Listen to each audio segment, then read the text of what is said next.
Hello and welcome to Franchise Friday, where we are now looking at Critters 2, the main course, or as I call it, Critters 2. We don't know continuity. So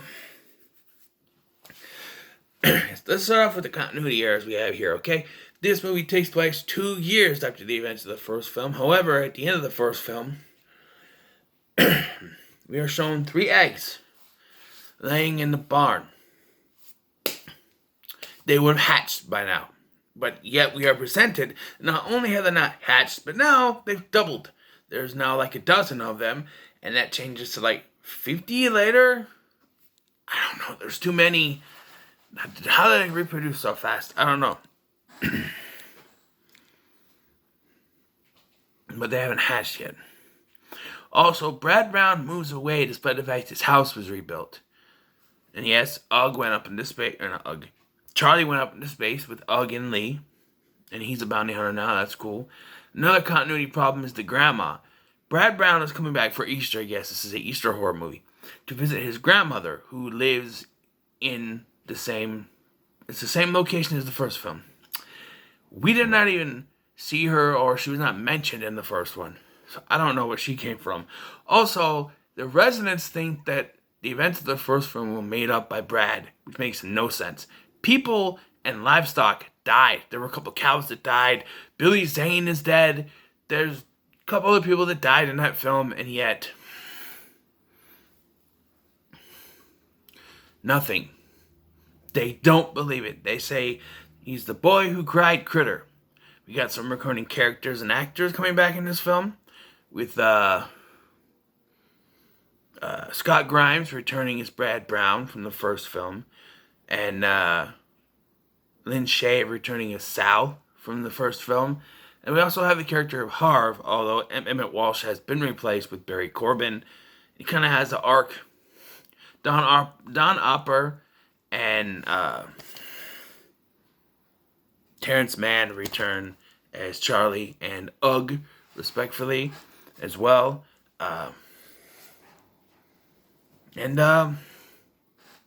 Yes. I'm going to go ahead and say it. I think this movie's better than the first one. I really enjoyed watching this one.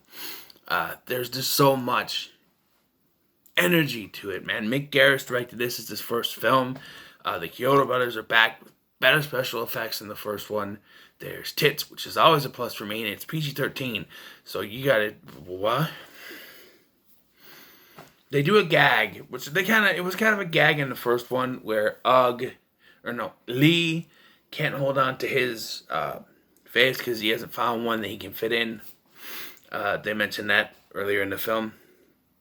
So when they first land, Charlie finds a Playboy magazine, and when Lee goes to copy his face, he puts the magazine in the centerfold in the way, and he turns into a Playboy centerfold, complete with tits popping out, ass busting out, and there's a staple in the middle, which is a fun little gag. I didn't want to point something out. So when Brad comes back, he's reminiscing about what happened in the first film. He looks at a picture.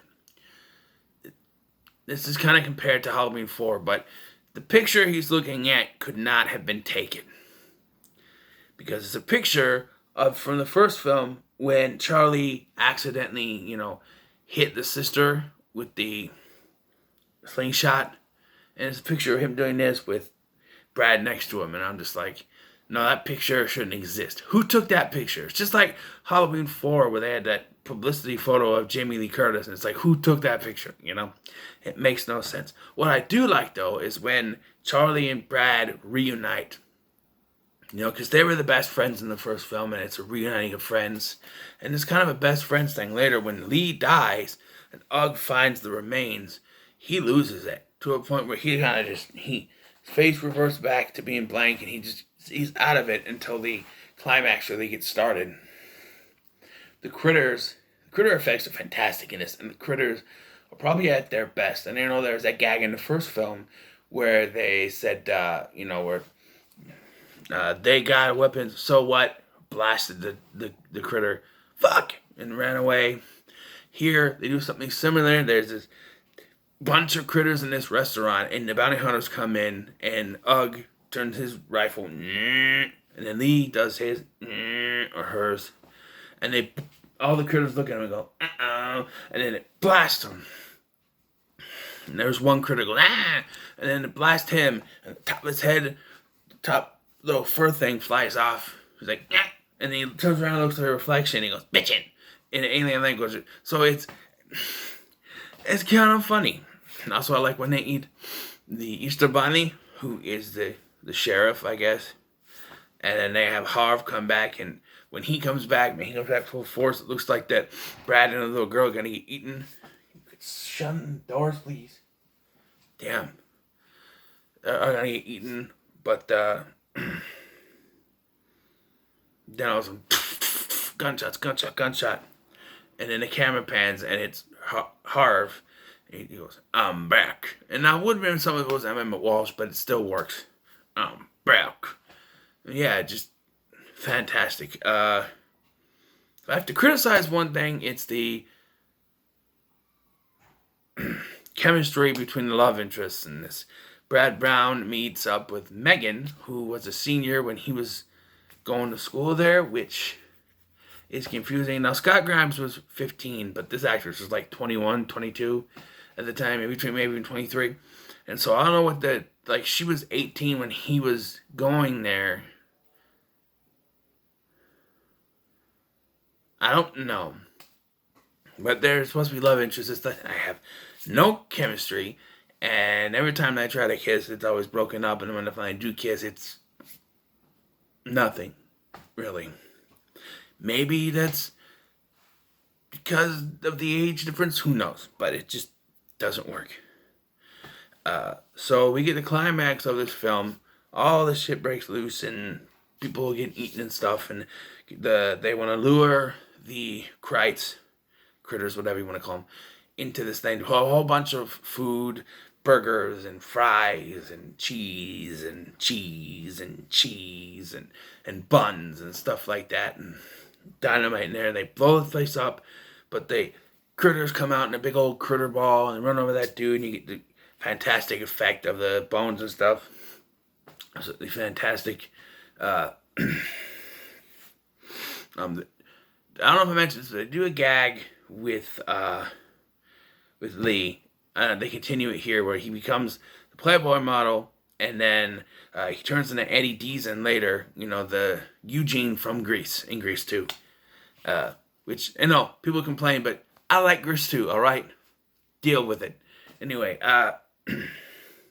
then he's going to turn again, and he's looking at this thing, and Charlie finds him and goes, Lee, what are you doing? And he looks, and it's a cutout of Freddy Krueger, and he starts to change, like, no, and he puts the Playboy model in front of it, and come on, do this. He turns back into the Playboy model, so it's kind of funny, but, and he dies, and greatest, and then, to lure them in there, there's this giant critter that you're like, oh no, the big one, but it turns out to be Ugg, and he lures them in there, and you think he dies, and then Charlie sacrifices himself by crashing the bounty hunter spaceship into the Krite, and then you think that Charlie's alive, but it's Ugg, and then you have the real Charlie revealing he's alive, and then Ugg flies into space. Now, this also presents a continuity error when we see Ugg again at the end of the third one, because he's got Terrence Mann's face again. Does he have that in his memory banks? I don't understand how he was able to get that back unless he went back and he watched the video again, or an interview with an older Johnny Steele. Who knows? Also, I don't understand why the rest of the family didn't come back. Like, Brad Brown is being sent back home to see his grandmother, but no one in the family wants to see it. And let's not talk about Easter, okay? I'm not going to get into it, but people seem to think it represents one thing while I was raised to believe another. Yes, for those of you who don't know, it represents the resurrection of Christ. But when I was a kid, and I still kind of feel this to this day, I understand what it means to most people. Some people out there who, believe that, and that's fine. Believe what you want. But it's what it's become. It may have started as that, and that is fine. You wanna know?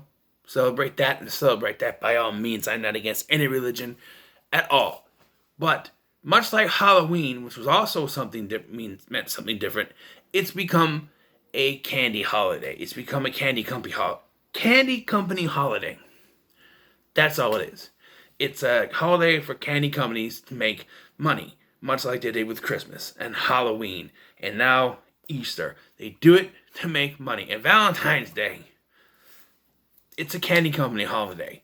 And to me, that's what I grew up with.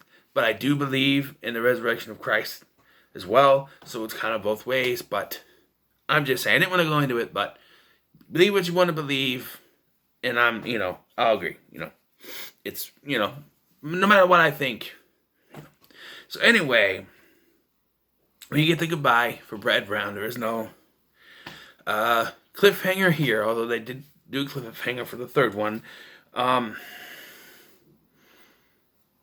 I'll talk about more continuity problems at the end of when I do the third one. But this movie is fantastic. I'll give it a 9 out of 10 all the way through. It is fantastic from beginning to end. There are a few things here and there, such as them not believing what happened in the first film, but the fact that people's deaths and deaths of livestock would counteract that. Also, continuity errors, like how there were 3 eggs at the end of the last one, and now there's like a dozen to 50 later. And if they can reproduce that fast, but it takes 2 years for them to hatch. I mean, in the beginning, when they go in the barn, they say, oh, it's cold in here. But that's not an excuse. That's not an excuse at all. And they were trying to make an excuse. They don't. And it took 2 years for, like, Ugg and the other bounty hunters, they're in space flying. It took 2 years for whoever was in charge to figure out that they didn't get all the Christ. It just doesn't. If they make... Well, Scott Grimes' age kind of changed. They could have made it right after that one, but Scott Grimes' age, he was 2 years older. Noticeably, he was taller. His hair was different. Puberty. So, that's the thing. But, I don't know. Still a pretty good film, like I said, 9 out of 10. So, what are your thoughts on Critters 2, the main course? Let me know in the comments below. Make sure to like, share, and subscribe. Thank you for watching. I've been Scotty, and I'll see you in the next one.